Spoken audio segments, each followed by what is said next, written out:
And so the courier who had cheated death in the cemetery outside Good Springs cheated death once again, and the Mojave Wasteland was forever changed.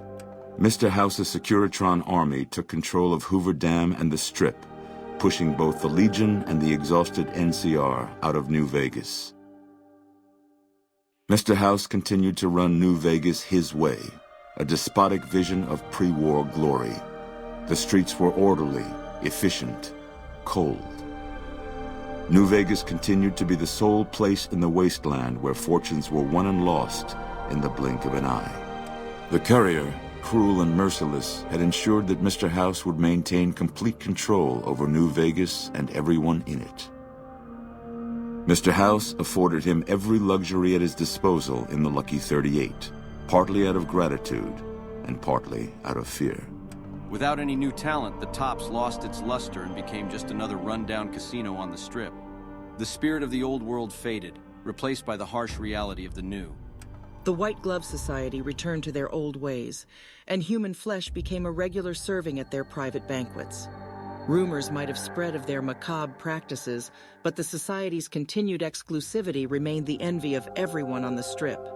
During the Second Battle of Hoover Dam, the Omertas took it upon themselves to launch a coup on the Strip. Many civilians were killed in the process. With the Legion's loss at the dam, however, the Omertas could not hold out without reinforcements and eventually succumbed to Strip security. Black Mountain Radio continued to broadcast its peculiar form of propaganda. Raul Tejada faced his execution each day, though pardoned in the end.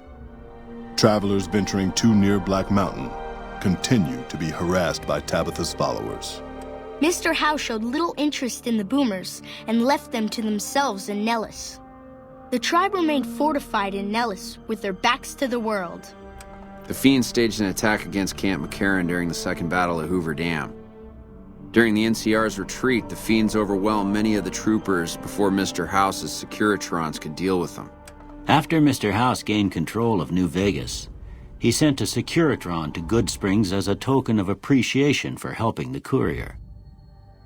Victor was a mixed blessing, however, as he continually monitored the town for Mr. House.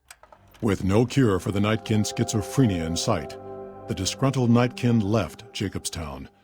Without a treatment, their insanity grew.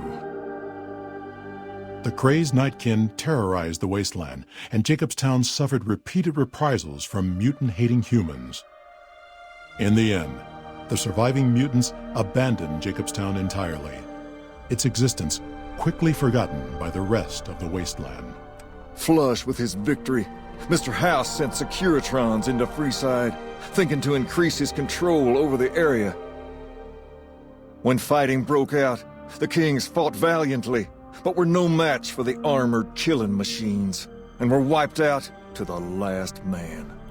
The NCR, battered by the loss of the dam, were unable to devote any troops to retaking the correctional facility from the Powder Gangers. As a result, Powder Ganger raids on caravans became an unfortunate fact of life in the Mojave for years to come. Armed with a wide array of improvised explosives and stolen weapons, the Vault 19 Powder Gang tormented the Mojave Wasteland for years. Citizens of the NCR were favorite targets, and they always suffered the worst fates. And so the courier's road came to an end, for now. In the new world of the Mojave Wasteland, fighting continued, blood was spilled, and many lived and died just as they had in the old world. Because war never changes.